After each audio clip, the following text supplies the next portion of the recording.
Gets open for three. Dagger! Hello, hello, hello. Welcome once again to Well Beyond the Arc. I'm Manoli. And I'm Montana. And as usual, we'll be talking NBA basketball with you folks for the next hour or so. Thank you for joining us. Glad you can be here with us.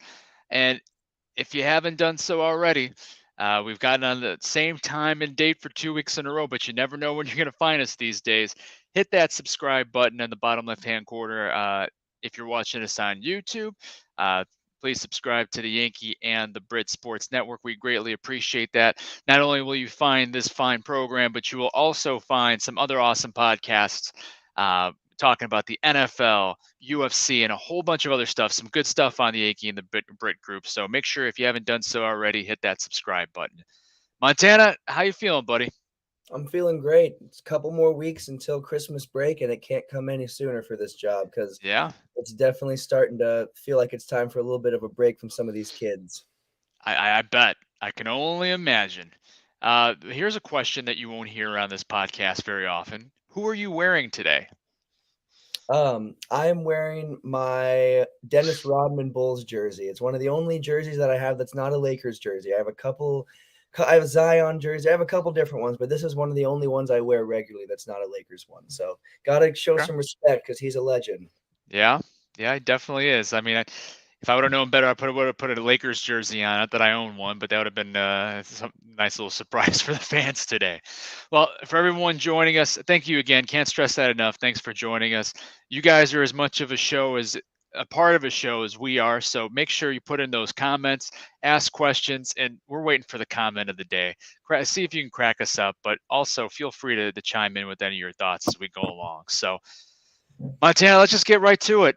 State of our squad. Your Lakers are looking pretty good these days. Back at, I think, 10 and 12 right now. So the floor is yours. How's the state of your Los Angeles Lakers looking these days?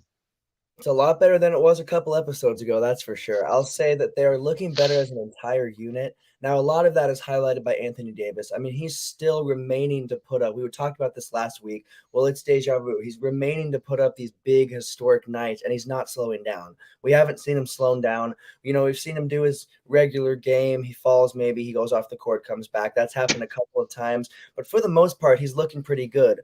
LeBron's back, and he's looking great. And that LeBron and Anthony Davis duo is looking absolutely dangerous. So the team as a whole is looking a lot better. And we got some pretty, Lakers. Oh, there we go. Lakers still suck. That might be. It only took 5 minutes. It didn't take too long at all. It never does on this show. But no, the Lakers are looking good. We've got a couple of big games this week. We've got the Cavs and we've got the 76ers. And so it's a really big chance for us to kind of string some big wins together against some solid Eastern Conference teams. And then we also have the Pistons, and I don't remember who the other team we have is, but I know we have 4 games this week, and we should be able to at least win 3 of those and get our record even higher. So I'm pretty confident in this team, and this is the first time I can really say that this season. And of course, we let go of Matt Ryan. He put up 1 shot for the team and everyone freaked out, but that's about all he did. So I'm not going to miss him too much.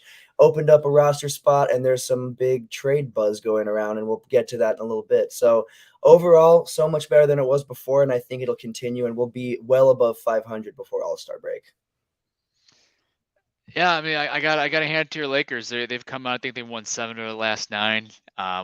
Yeah, we'll get into the trade rumors and dive a little bit more into the Lakers. But Anthony Davis with a 55-point, 17-rebound game the other night. I mean, he's playing, and the Lakers need him to, and they're finally running the offense through him, like Darvin had said they would. So that's made all the difference in the world. As for my Bulls, I'm on the want train. That's facts. Oh, Matt Ryan sucked this season. Well done, Smoke. Well, speaking of suck, that's what my Bulls are doing right now. We're at 9-14 on the outside of the playoffs, not even in the play-in. Outside of the play-in looking, I think we're something like 12th in the East right now. This team drives me nuts. They absolutely drive me nuts. Watching them isn't even enjoyable these days. They beat the Celtics. They beat the Bucks, the Eastern Conference best teams. And then they turn around and get blown out by the Suns, who same Suns get beat by the Rockets and get blown out by the Warriors. But Yeah, Ghost, they do need Ball back, and I don't know when we're going to get him back, but they do need him back soon. Um, they lose to the Kings in a lackluster effort. Only one guy showed up in that game, and that was Zach LaVine. Disastrous 2-4 road trip. Now we got trade rumors already going on, even though the Bulls have announced that they signed Billy Donovan, head coach Billy Donovan, to a contract extension. The effort's actually there. I don't think they've quit on Billy Donovan, but it's just shots aren't falling. Their 3-point shooting is abysmal. Their defensive scheme, the effort is there. They just look like they don't know what they're doing as far on the defensive end, and on the offensive end, too much ISO ball. They need that floor general, and just like Smoke said, I mean, getting a guy like Lonzo Ball will help him, but with no timetable for his return, it's just going to be ugly. You know, I've been saying every single episode since the season started, they're going to hover around 500.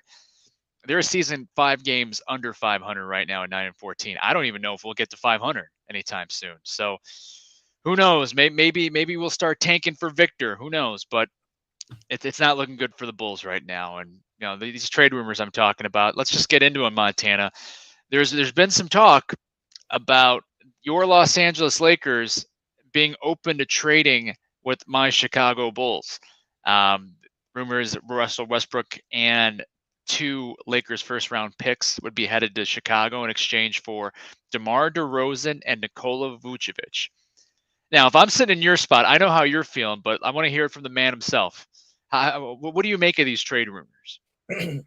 Well, again, I mean, it's just that they're just rumors. There's a lot of things going towards the fact that it's a real situation that's being evaluated. But what I don't know. Ideally, I think that could be something that would absolutely build our starting lineup. We'd have our starting lineup built up, and I think that's the biggest thing the Lakers don't have. We have a couple of stars, some role players, but I think our starting lineup itself just needs to be built up, and we don't have any players that can come off the bench and build that up for us. So I think we do need to evaluate that. And in that respect, I think it'd be great. But at the same time, I'm not fully wanting to give Westbrook up. I think that he has done a lot of good, and I think that he's really found his position and found his spot that looks like it's going to work for him maybe long term. So I think it definitely would be a big statement if we got those players and we would build our starting lineup up. But I can also see it being completely fine if we don't get that. There's another rumor, and I don't know what the trade is exactly, but there's a rumor with where we would give up Nunn and we would trade Nunn and Beverly. I don't know who that would be to, but I know that's a different option for another trade scenario. So I think regardless, the Lakers are looking to make moves, but it's not 100% going to be the Bulls. But I do think that if it works on both ends and they find the right situation, I think they'll both pull the trigger because it does benefit everybody at the end of the day. But I kind of want to hold on to Westbrook. I never thought I'd be saying that, but a part of me just kind of wants to hold on to him because maybe we end up getting a different scenario later in the season or something, but I just think it fits right now and it's working. So I never thought I'd say that. You're as shocked as I am. Bum, bum, bum, bum. Newsflash. Montana wants to keep Russell Westbrook of all people. Okay. Okay. Yes, I am shocked. But look, in all seriousness, I mean, as a Bulls fan, I hate this trade idea. Not that I think that we're going to go anywhere this season, but I mean, let's just objectively look at the trade. You have Russell Westbrook, who's on a contract year. Bulls are struggling to be competitive. They need to pick a decision which way they're going to go. There's only 2 reasons if you're the Bulls that you pull this trade off, if as rumored. And again, this is just a trade rumor, even though ESPN Zach Lowe has confirmed that there's been discussions. I think there's been discussions on the Lakers side. I don't think there's been discussions with the Bulls. But if you're the Bulls, the only 2 reasons you make this trade. One, you fully embrace a mini rebuild in moving on from DeRozan and Vucevic, Vucevic is on a expiring contract. DeMar DeRozan, who made the NBA all second team last year, had a career year, still putting up numbers, is on we'll call it a friendly contract, a guy that's playing at a max money level, making $28 million a year, which $28 million is a lot of money. Don't get me wrong. Yeah, if I'm the Lakers, of course I would take those 2 for Westbrook in a heartbeat. And those 2 first round picks that the Lakers are giving up are going to be late first round picks anyway. You're the Bulls. You do this either because you're tanking and you're going to do like a mini rebuild, or you're mentally incapacitated. I mean, there's no other reason why that you make this trade if you're the Bulls. Now, I do agree with you, Montana, that the Lakers should be looking to make a move. I do think they got things rolling right now. They do have Darvin Ham's found something with Westbrook coming off the bench, LeBron being a secondary option, and running the offense through Anthony Davis. That they've got figured out. But where I think they need to shore up their lineup is, one, they need to be deeper, but you do that by building up your bench. And Yeah. all these guards that these guys have, they got Pat Beverly, who's done next to nothing for your Lakers, Kendrick Dunn, who's done next to nothing. Yeah, of course, I'd want to trade those guys away too. But maybe you get a guy like the Bulls' Kobe White, who I don't necessarily want to give up, but he's a guard, 3-point shooter, instant offense, somebody that the Lakers can pick up.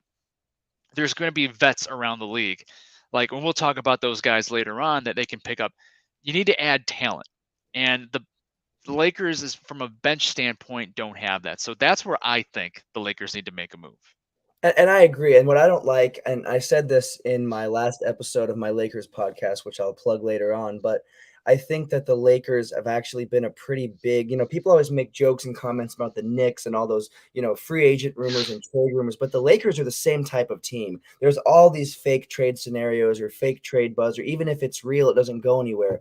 We had Kevin Durant, Kyrie Irving, all those, it's just been going on and on. DeRozan way back when. So it is something where I don't look too deep into these trade rumors, and I think that the Bulls are not going to give up those guys. I don't think Not yet.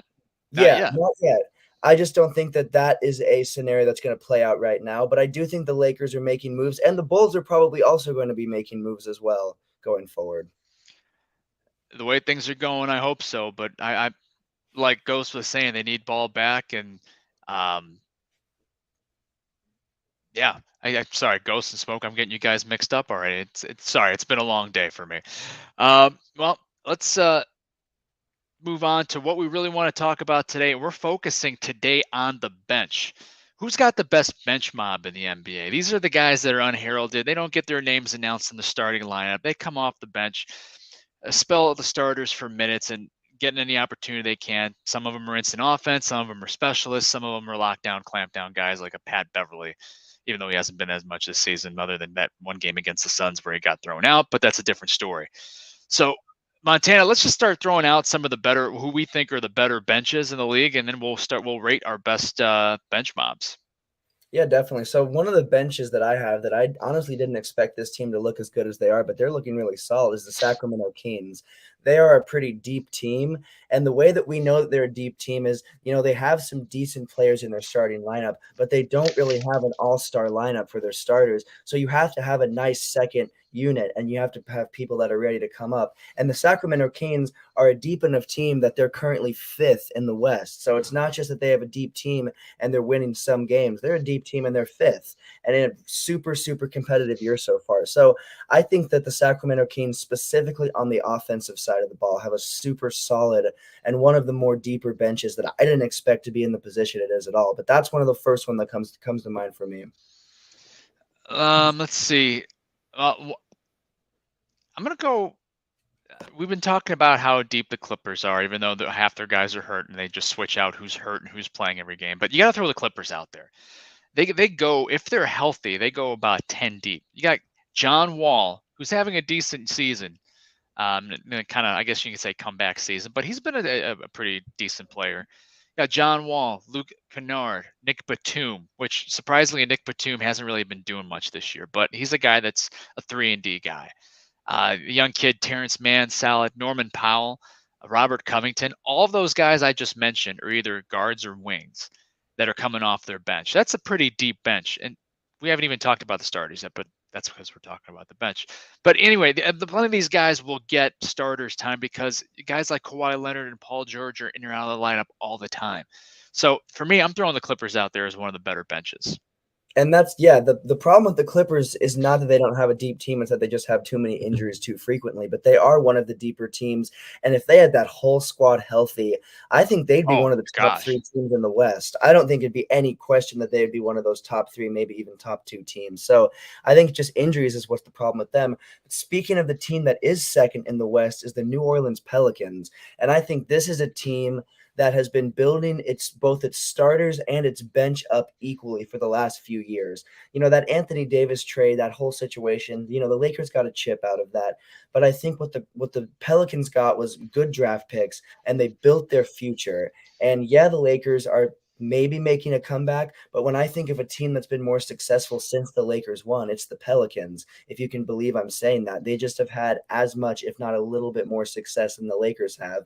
And now they're second in the West, and they've really built that team up. And you're not just seeing their starters go out and have big nights. The bench is equally contributing, and that's why they're second. Those are the teams. Same with the Bucks when we look at the East. That's another team that has a pretty solid, a pretty deep team. Oh yeah. Of course, they have some injuries, throughout, but they're a team that is deep no matter what. Even when they've had their injuries, the Bucks are second in the East for a reason. Just like the New Orleans Pelicans are second in the West, they're second because they're such a deep team that even if their main guys are out, you already know that second unit is going to come in clutch. So Yeah. both the Bucks and the New Orleans Pelicans are, I would say, two of the deepest teams in the NBA currently.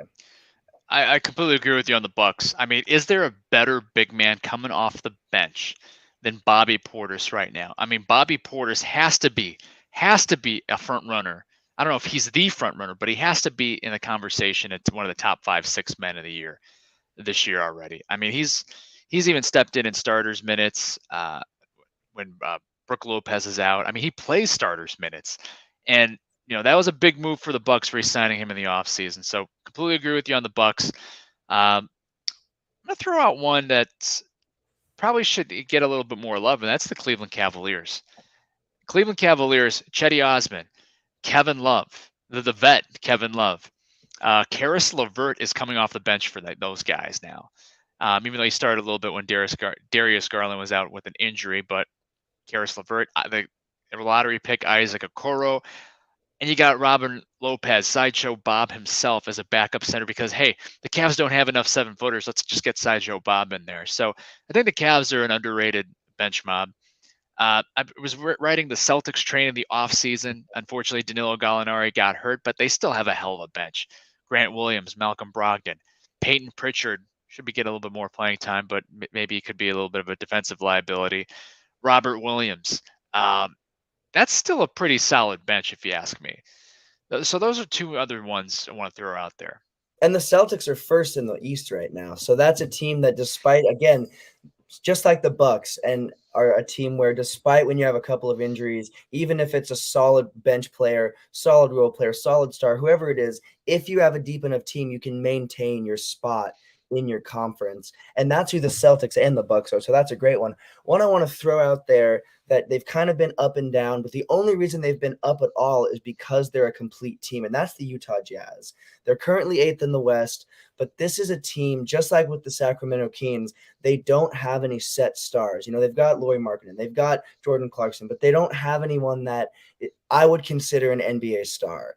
To what I would consider an NBA star, I don't think they have any that come to that caliber, but they have a complete team, and I think that's a team that nobody really expected to do much at all. And they're not, top of the conference like they were a couple episodes of this show back, but they're still up there and they're fighting. And the Western Conference is an absolute dogfight right now. I mean, the Lakers are barely out of, at least playing contention right now, and they were one of the worst teams a couple of weeks back. So it's anyone's game, but the Jazz are staying where they are because they have specifically their second unit. I've actually been more impressed with the Jazz's second unit some nights than their first, because it's kind of like even when one is off, the other is on. And so that is a team that is exciting to watch, and they have a lot of, really solid young players that are really putting on a show. So, you can't talk about great things without them. Great call. I mean, Malik Beasley coming off the bench can be a double-digit scorer. Colin Sexton coming off the bench. Now we start with Mike Conley, but if Mike Conley's healthy, he's coming off the bench. Great call with the Utah Jazz there. I don't know if I would put this as a good bench, but a disappointing bench for me is that of the Philadelphia 76ers. They got some guys on there. They're just not performing as well to the back of their basketball cards, at least most of them. Shake Milton and D'Anthony Melton are playing well. Montrezl Harrell has been a little bit of a disappointment for me anyway. Matisse Thybulle hasn't really been developing the offensive side of his game. I think everybody's picked up on him, his defensive talents and things of that nature, but he hasn't been playing as much this season as he had as the 76ers have been relying on the last 2 seasons. Daniel House, that's one that a former Houston Rocket that Daryl Morey's trying to remake the Rockets a little bit there. Well, it was supposed to be a decent pickup. He's been on and off.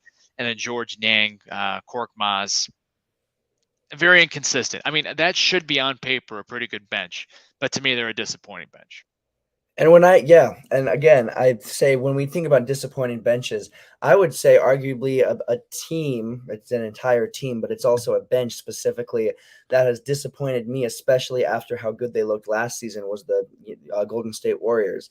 They've been a Yeah, team that gave up a lot of those players that made up that great bench. And I just don't think that, didn't completely give them up a lot. Again, free agency was a big factor, but I think they should have paid them more. I think they should have gotten those players back because that is what made that team great. And the Warriors are on the rise again. They're looking better. They're looking more like I think people thought they would look from the get-go, but they're missing that bench that made them super solid and super they're not as deep right now. not as That's deep as that's going this. to be a team that's going to be looking to shore up their bench at the trade deadline, or the veteran buyouts, or even some veteran free agents that are still out in the street. Maybe they'll be signing those guys to shore up their bench because they're not getting what they want out of Wiseman.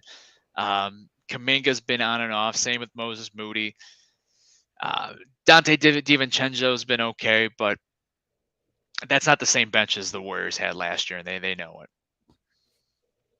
And your boy GP Gary Payton II out in Portland. Well, Portland's got a decent bench too.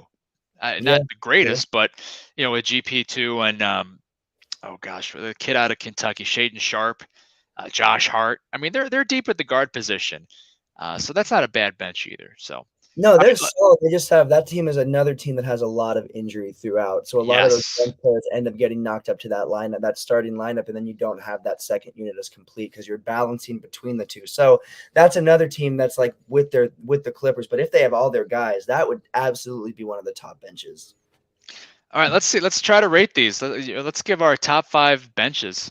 We just want to go rapid fire, 5 down to 5, both of us, and then go all the way down to 1.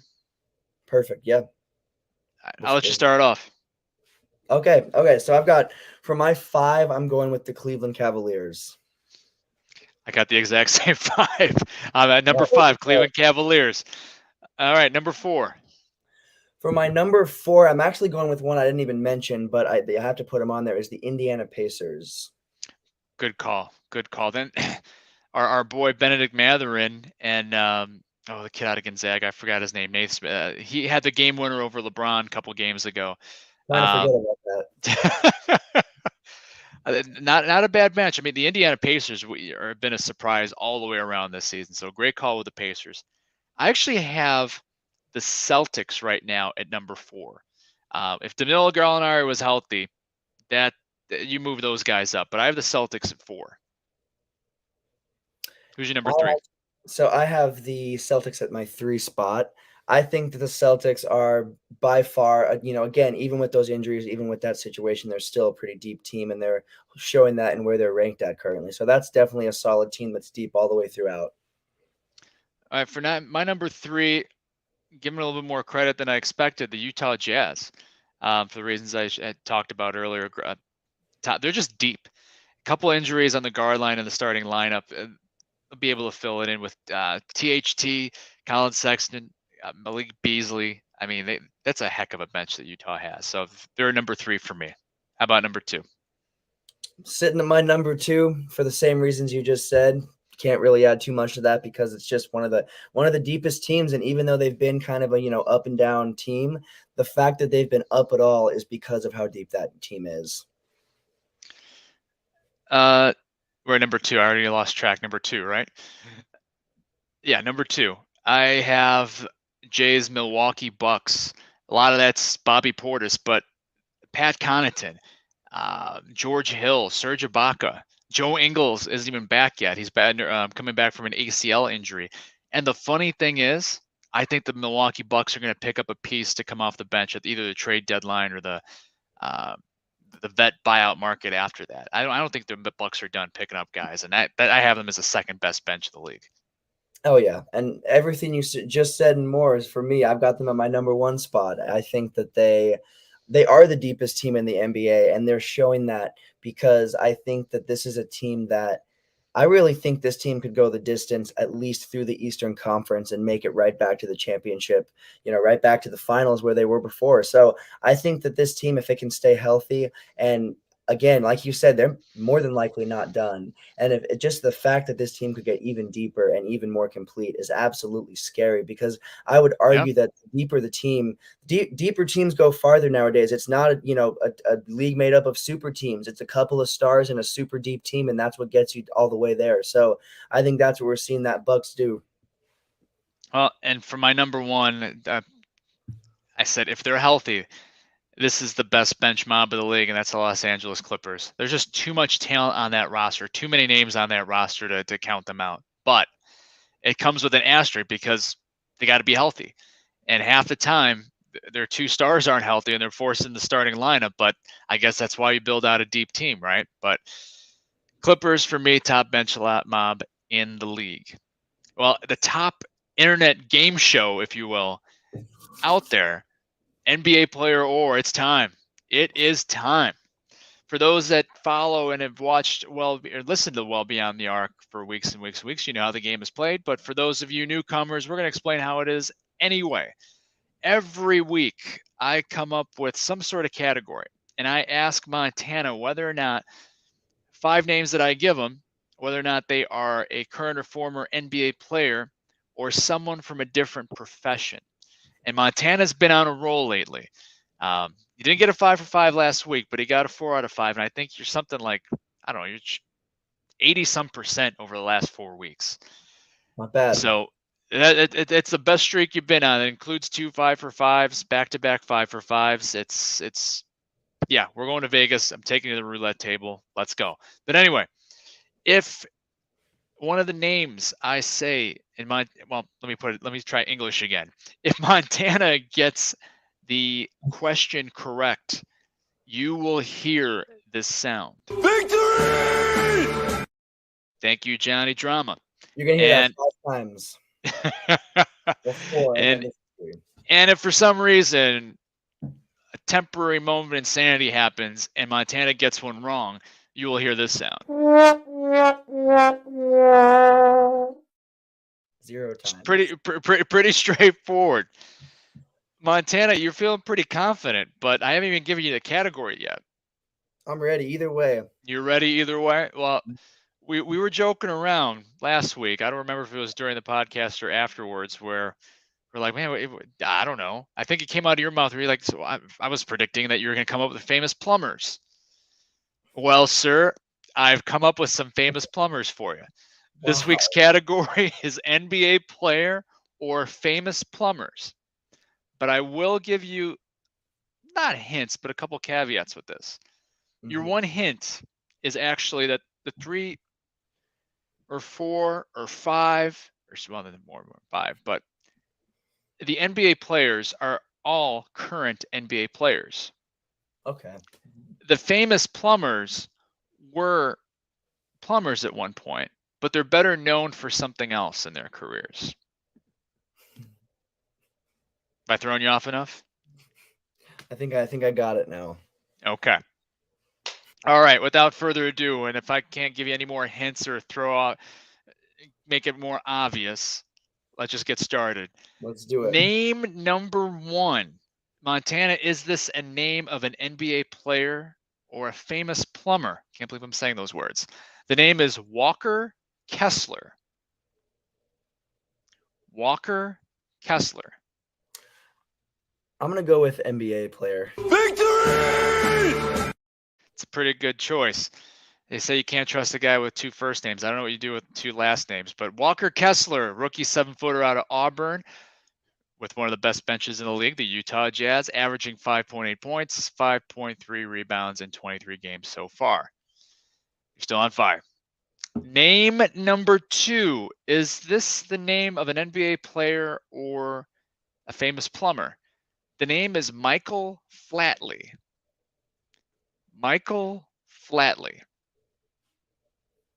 I'm going to go with Plumber. Victory! Sounds like a plumber's name, doesn't it? Michael Flatley was a plumber who owned his own company called Dynasty Plumbing. What a name for a plumbing company. But hey, Dynasty Plumbing, his company. He's also known as the creator of Lord of the Dance.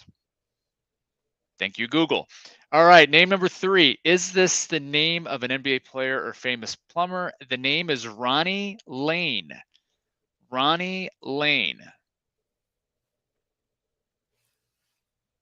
Ooh, I'm going to go with Plumber. Victory! 3 for 3, and I think we're going to have something special here tonight. Ronnie Lane is a famous plumber because he became even more famous as a musician as an English guitarist and the founder of the band Slim Chance.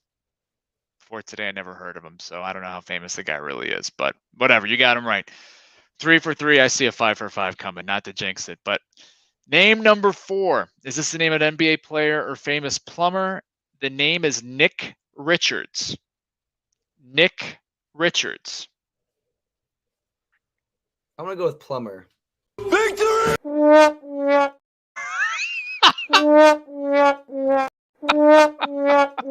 Oh, that was great, but not great. Okay. Nick Richards is an NBA player. Unfortunately, you got that one wrong. I guess I had the Kevin Harlan announcer's jinx, so I'll wear the L on that one. Nick Richards out of Kentucky, third-year big with the Charlotte Hornets, averaging 9.6 points and 6.8 rebounds off the bench this season. I'm gonna get killed for jinxing you. All right, 3 out of 4. Let's end it strong. Name number 5. Is this an NBA player or plumber? Lamar Stevens. Lamar Stevens. NBA player. NBA, what did you say? NBA player. Victory! Lamar Stevens, third-year small forward with the Cleveland Cavaliers out of Penn State, averaging 7.4 points per game. He is now the Cleveland Cavaliers starting small forward. So for the second week in a row, you got 4 out of 5. You're still 80-some% over your last 5. It's just ridiculous. Yeah, that's all I got. Any thoughts before we move on? Should have been a 5 for 5, but you jinxed me. You did that on purpose. I can tell. You just didn't want me to get that 5 for 5. Just gotten too many in a row. I will take the L on that one. Well, let's hold briefly for a word from the Yankee and the Brit. What's up, everybody? It's your boy Jay from Yankee and the Brit telling you to come over and check out our shows. The Yankee and the Brit Sports Talk, Well Beyond the Arc, the Mark Out Podcast, Flagrant and Foul, Real Talk with Jay, and MMA Underground Weekly at YouTube/The Yankee and the Brit. Deuces. To be fair, I really thought that you were going to get the Nick Richards one. I was very confident after you got Ronnie Lane, you were going to get 5 for 5, but Close. it happens. 4 out of 5 the last 2 weeks isn't bad. Well, it brings you to 96 out of 130, so it's still crazy good for, as you say, it. just guessing every week. All right, let's get into this week's good, bad, and ugly. I have an idea who your good's going to be, Montana, but let's hear it.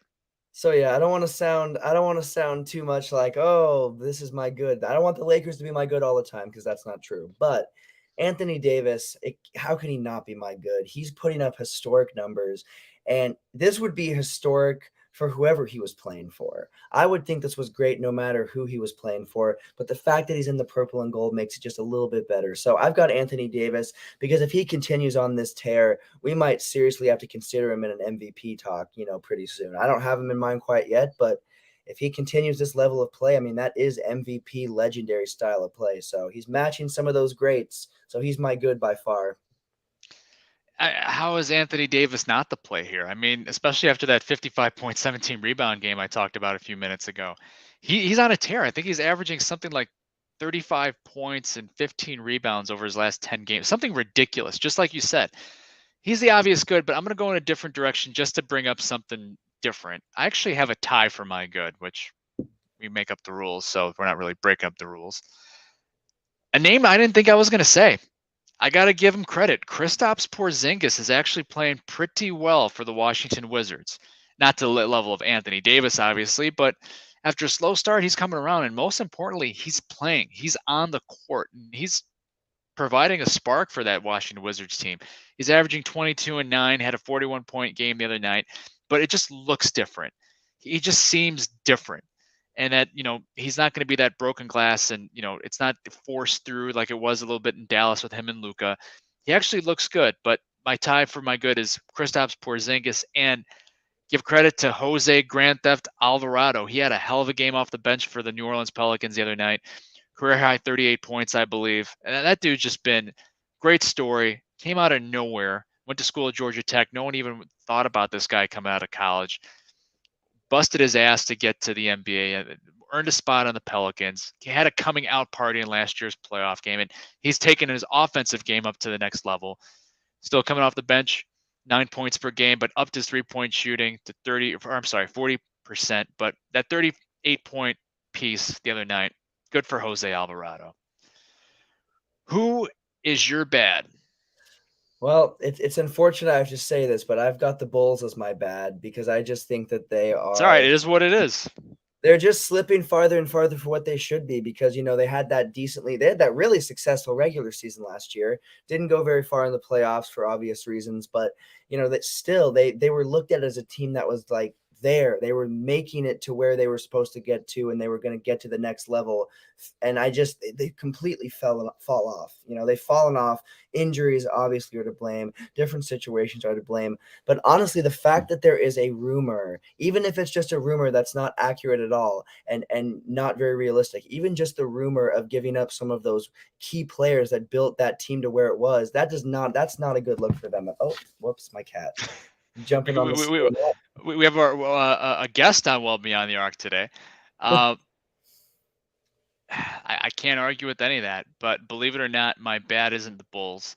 They'll come up in a minute, but my bad is the whole. I don't know if you heard about this. The situation with Trae Young and Hawks coach Nate McMillan. Kind of an odd situation. Trae Young's been nursing a sore shoulder over the past couple of weeks, and he had told McMillan that he wanted to sit out shoot around to get treatment on the shoulder.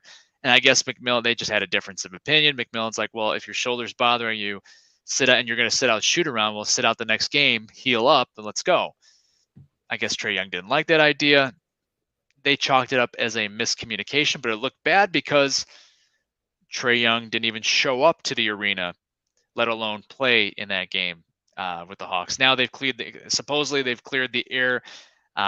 Said it was a quote-unquote miscommunication, but not a good look for Trae Young, Nate McMillan, or the Atlanta Hawks there. How about your ugly? So my ugly is just the injury bug seems to be going through the league as a whole.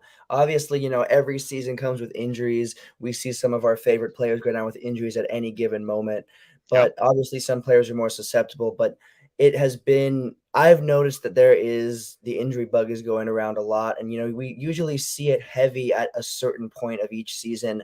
I usually expect it towards the end of the season, middle to the end of the season, but we're seeing a lot of early season injuries, and it's putting some big names out, whether they're stars or role players. That's just a really bad look, and it's really taking some teams away from where they could be with those players on the court. So I've got the injury bug as my ugly because it just seems like more and more players keep getting injured every single week. That's a good call.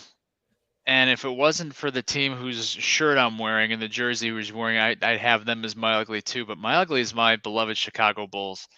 They just haven't produced. They haven't gotten it done. As simple as that. You mentioned all the reasons why. Trade rumors already with 2 of their 3 best players. It's not looking good in Chicago right now, and they got to get it turned around quickly, or else it's going to go south real quick. They just suck right now. There's no way to say it. They're just not getting it done. So my ugly this week, unfortunately for me, is the Chicago Bulls. Well, I can guarantee you in this next segment, we won't be talking about any of the Bulls. We're 25 games in the season, Montana, about 30% of the way through. And I think it's about time we have a way too early MVP ladder, don't you?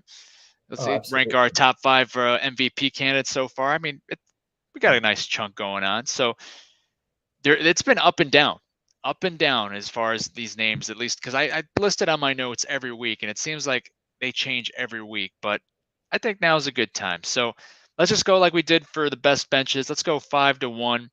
Who you got as your number 5 on your MVP ranking right now?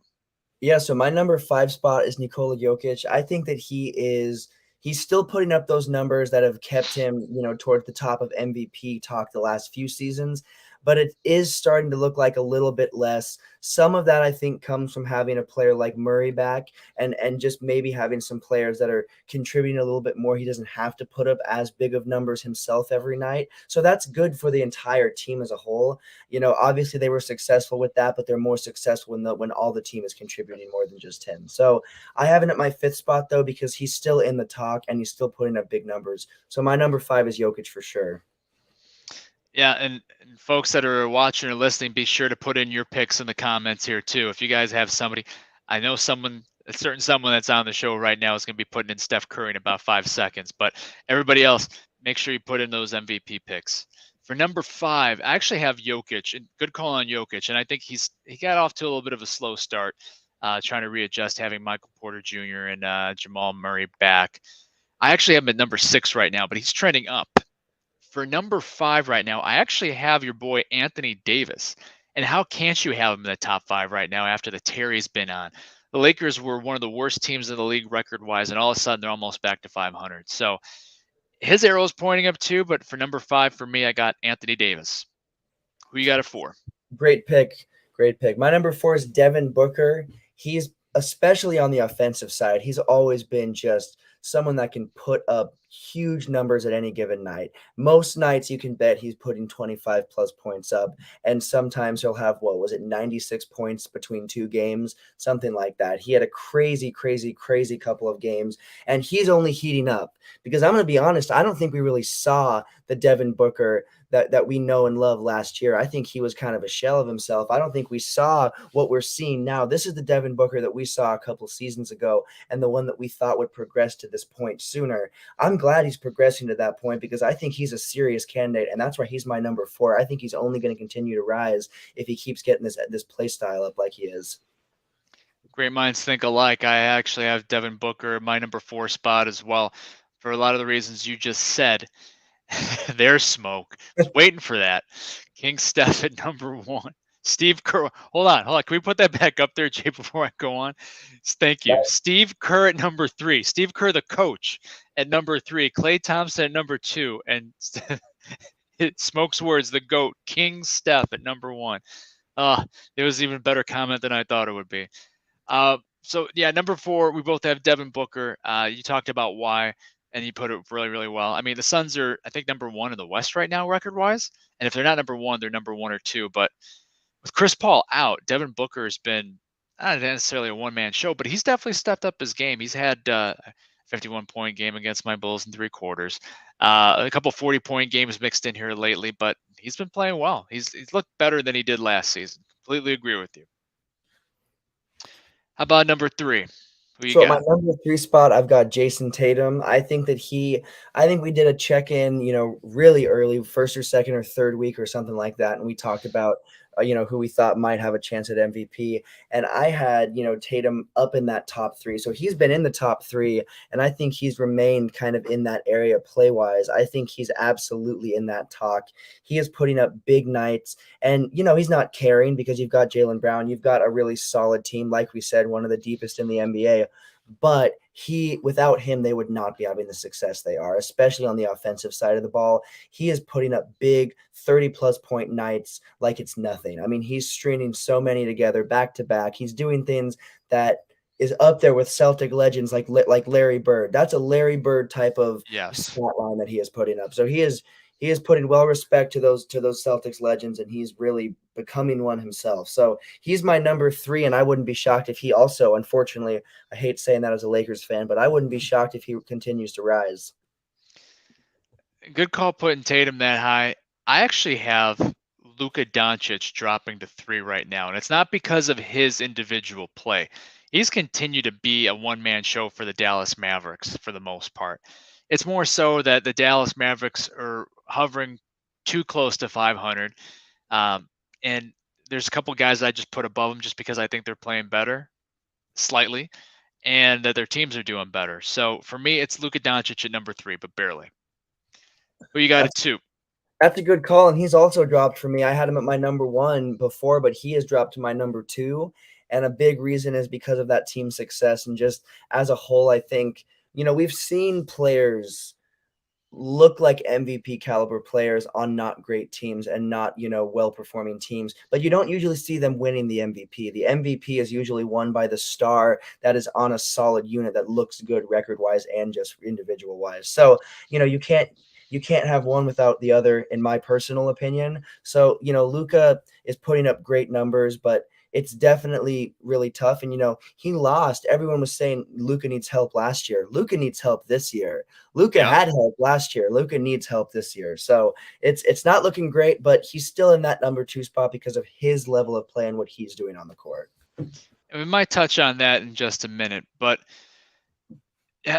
number 2 for me is Giannis Antetokounmpo for the Milwaukee Bucks.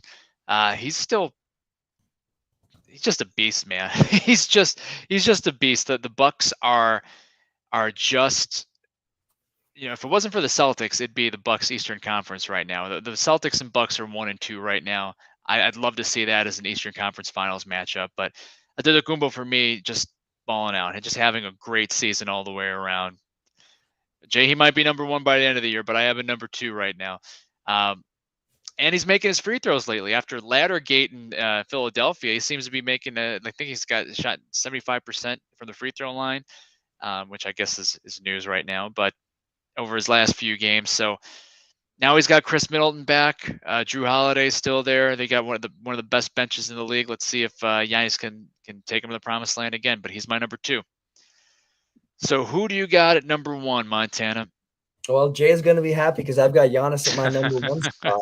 I think he is absolutely, like I've said before, I've started to get more on board. I've never been not a fan of Giannis, but I'm getting more on board in the fact that he is starting to become that face of the NBA type of player. He is starting to become that, that player that's top of the league, and he's keeping his position now. So he's absolutely, you can't say best in the NBA without mentioning Giannis. He's just up there with his play, and his team is also up there too. So you have the best of both worlds, and that's what I think, people are really looking at when they look at the MVP is you're individually having a great, season, but your team is also having success around you. And I think we're seeing that with Giannis and the Bucks the most in the NBA. And fun fact, today is Giannis Antetokounmpo's 28th birthday today. So happy birthday, Greek freak. Probably should have thought of that when I was doing my MVP rankings. For number 1 for me, I have Jason Tatum of the Boston Celtics.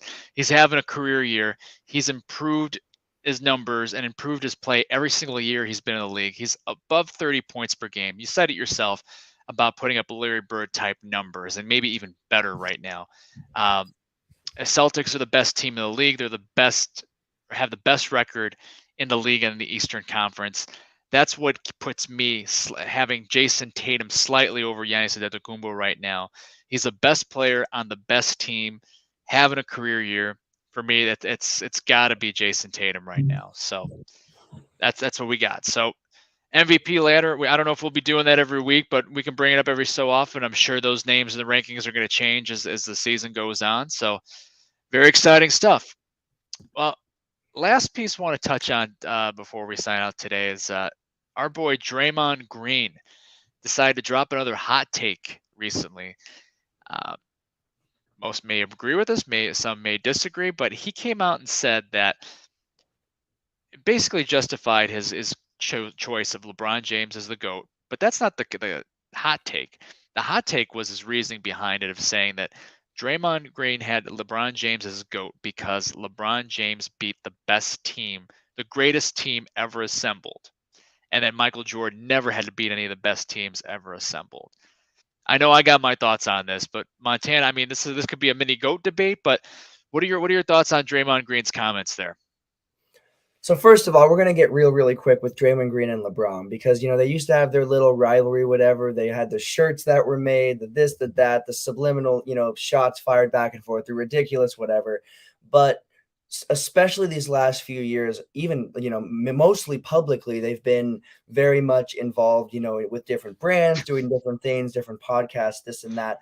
But Draymond Green wants to be a Laker. He wants to play with LeBron. He's making his pitch. He's trying to get LeBron to like him more so he can play on his team, because that Warriors team was not the greatest team ever assembled.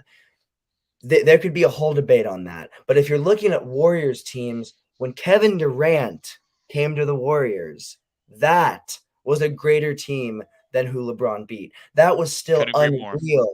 unreal what LeBron did in the finals, and we may never see that again. I would not be shocked if we never see what LeBron did in the finals again.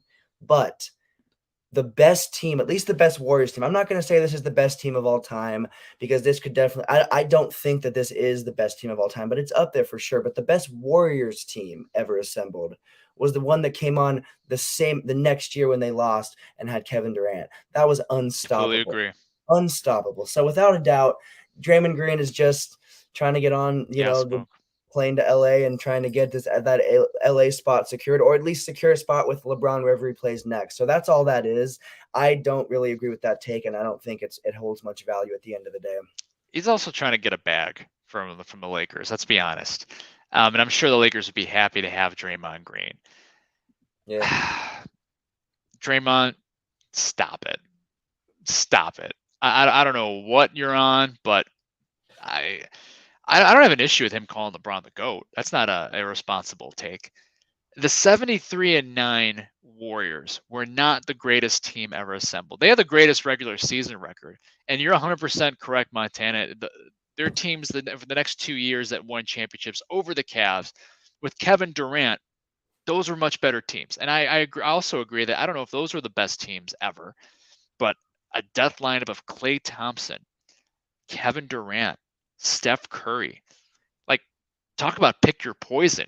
Wow. I mean, from an offensive standpoint, has there been, you had the big three down in Miami. You've had some other big threes. But from an offensive shooting standpoint, has there been anybody better than those three guys? No, I don't think so. And the 95-96 Bulls that won 72 games and had the regular season record for wins then had a saying going into the playoffs: 72-10 don't mean a thing without the ring. And the Warriors didn't get it done. They were 73-9 and they didn't get the ring.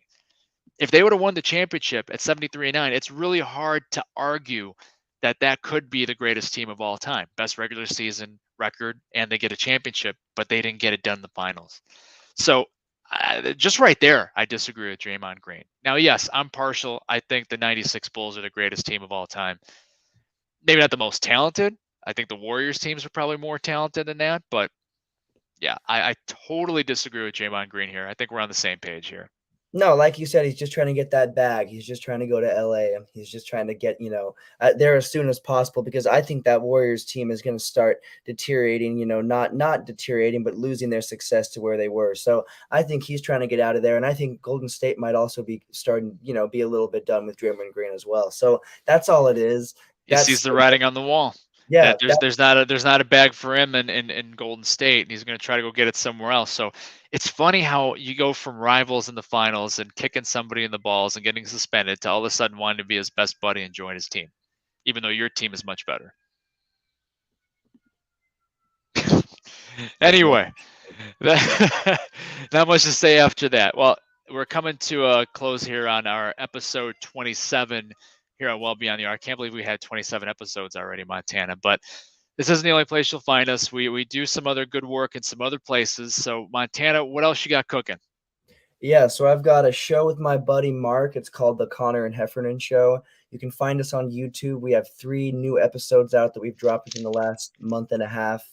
We're planning on dropping one this next weekend, covering a lot of things, covering the, Deion Sanders, Colorado hire, covering some NBA news, covering some Coach Prime. news.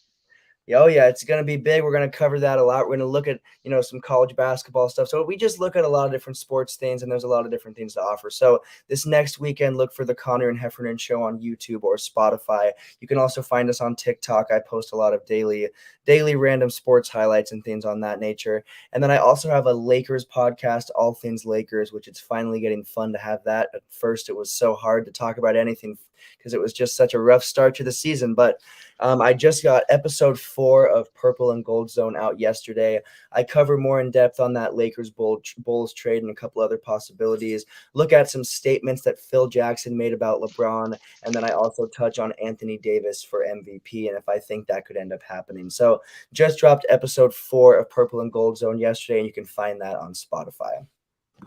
All right. Well, good stuff. Well, you can find my work at my sports blog. Its blog website is the Sports Page Blog. You can find it at thesportspageblog.com.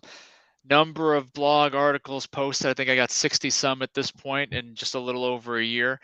Just released one this morning talking about Deion Sanders, Coach Prime, heading over to the University of Colorado and why it may be time to take him seriously and why people should believe in him.